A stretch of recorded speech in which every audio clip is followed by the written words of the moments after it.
بسم اللہ الرحمن الرحیم۔ عقیدہ آخرت، عقیدہ قیامت۔ اللہ تبارک و تعالیٰ نے جتنی بھی شریعتیں اور جتنے بھی حضرات انبیاء علیہم الصلاۃ والسلام بھیجے، سبھی کے اندر قیامت پر ایمان رکھنا لازم اور فرض تھا۔ جیسے اللہ تعالیٰ کی ذات نے اس دنیا کے اندر کوئی بھی چیز ہے اس کو ہمیشہ کے لیے نہیں بنایا، اسی طریقے سے یہ دنیا بھی ہمیشہ کے لیے نہیں ہے۔ جب اللہ تعالیٰ اس دنیا کو ختم کرنے کا ارادہ فرمائیں گے، حضرت اسرافیل علیہ السلام کو حکم ہوگا کہ وہ سور پھونکیں۔ سور ایک سینگ نما چیز ہے، اسے حضرت اسرافیل علیہ السلام اپنے ہونٹوں کے ساتھ لگائے ہوئے ہیں۔ وہ اس میں پھونک ماریں گے، ایک آواز پیدا ہوگی جو شروع میں بڑی سریلی اور دھیمی ہوگی، بڑھتی چلی جائے گی اور اس کا لوگ تحمل نہیں کر سکیں گے۔ انسان، جنات، چرند پرند سب حیرت کے عالم میں بھاگنے لگیں گے، اور اس کی شدت اتنی بڑھ جائے گی کہ جگر ٹکڑے ٹکڑے ہو جائیں گے، پہاڑ ریزہ ریزہ ہو جائیں گے، آسمان پھٹ جائے گا، ستارے جھڑ جائیں گے اور کوئی بھی چیز باقی نہیں رہے گی۔ پھر اللہ تعالیٰ حضرت اسرافیل علیہ السلام کو دوبارہ حکم دیں گے سور پھونکنے کا۔ وہ جیسے ہی سور پھونکیں گے تو سارے لوگ قبروں سے اٹھ کھڑے ہوں گے۔ یہی قیامت کا دن ہوگا۔ لوگ حساب کتاب کے لیے اللہ کے حضور پیش ہوں گے، کوئی سامنے واسطہ نہیں ہوگا، اس سے حساب کتاب کیا جائے گا۔ اس نے جو اعمال کیے وہ لوح محفوظ میں محفوظ ہو گئے، اس نے جو اعمال کیے وہ کرامن کاتبین کے رجسٹرز کے اندر محفوظ ہو گئے، اس نے جو اعمال کیے وہ زمین نے محفوظ کر لیے، وہ اس کے ہاتھ پاؤں اعضاء اور جوارح نے محفوظ کر لیے۔ کل قیامت کے دن انسان کے خلاف یہ زمین گواہی دے گی، انسان کے ہاتھ پاؤں بولیں گے اس نے یہ عمل کیا تھا، انسان کے دائیں بائیں کندھوں پر بیٹھے فرشتے بتائیں گے اس نے یہ عمل کیا تھا۔ یہی قیامت کا دن ہوگا۔ اس دن ایک ترازو قائم کیا جائے گا اور اس میں تولا جائے گا کس کی نیکیاں زیادہ ہیں اور کس کے گناہ زیادہ ہیں۔ جہنم کی پشت پر ایک پل ہوگا جس کو پل صراط کہا جاتا ہے، جو بال سے زیادہ باریک ہوگا، تلوار سے زیادہ تیز ہوگا، اور انسان اور لوگ اپنے اچھے اعمال کی بقدر وہاں سے تیزی سے گزر رہے ہوں گے، اور جو لوگ گنہگار ہوں گے یا کافر ہوں گے وہ کٹ کر دوزخ میں گر رہے ہوں گے۔ اس دن اللہ رب العزت موت کو بھی ایک مینڈھے اور دمبے کی شکل میں لا کر ذبح فرما دیں گے، جو اس بات کی علامت ہوگی اب کسی پر موت نہیں آئے گی۔ لہٰذا شروع میں جو گنہگار ہوں گے ان کو دوزخ پہ ڈالا جائے گا، جو نیک ہوں گے ان کو جنت میں ڈالا جائے گا، پھر ایمان والے مسلمانوں کو بھی سزا کے بعد جنت میں بھیج دیا جائے گا۔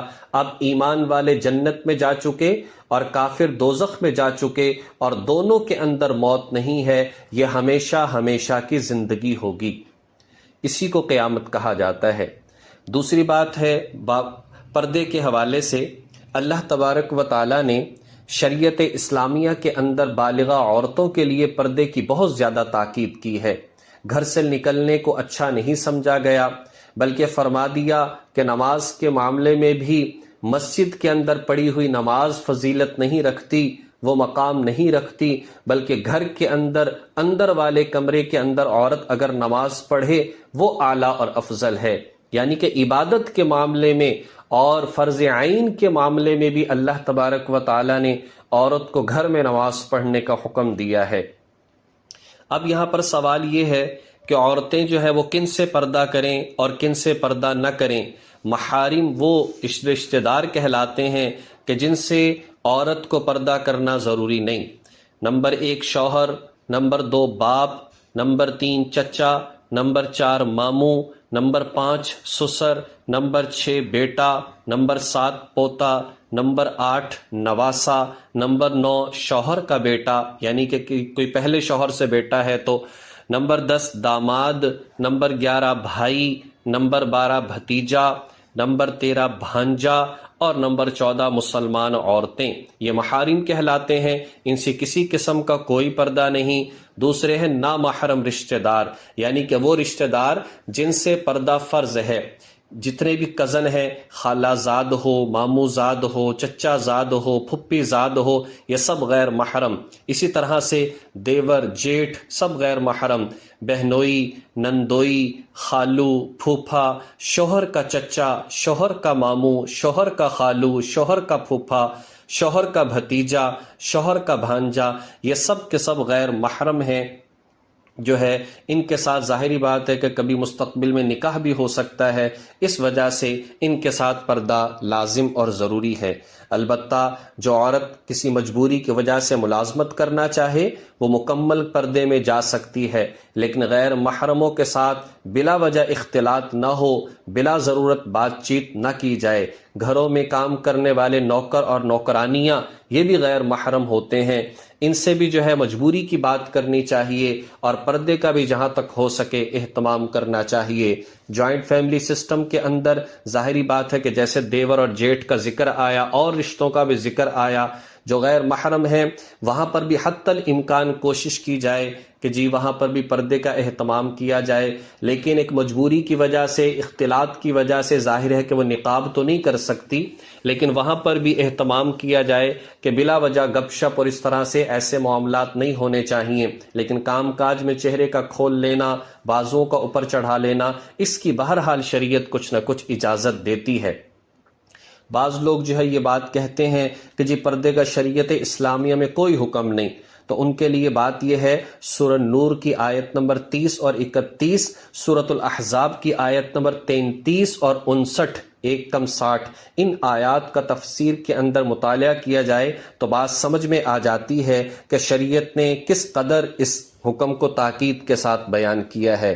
دوسری اور ایک بڑی اہم بات یہ ہے کہ بعض اوقات ہم کسی بات پر عمل نہیں کرتے، یعنی کہ کوئی ہم گناہ کرتے ہیں، شریعت کے کسی حکم پر عمل نہیں کرتے، وہ ہمارا گناہ ہوتا ہے، انسان توبہ کرتا ہے، اللہ معاف فرما دیتا ہے، لیکن یہ بڑی خطرے کی بات ہے ہم گناہ بھی کریں، شریعت کے حکم پر عمل بھی نہ کریں اور پھر اس کو گناہ بھی نہ سمجھیں، یہ خطرے والی بات ہے۔ اور یہ کہہ دینا کہ شریعت کے اندر، قرآن و سنت کے اندر پردے کا حکم ہی کوئی نہیں، یہ اپنے ایمان کو خطرے میں ڈالنے والی بات ہے، اس لیے اس بات کو سمجھنا چاہیے۔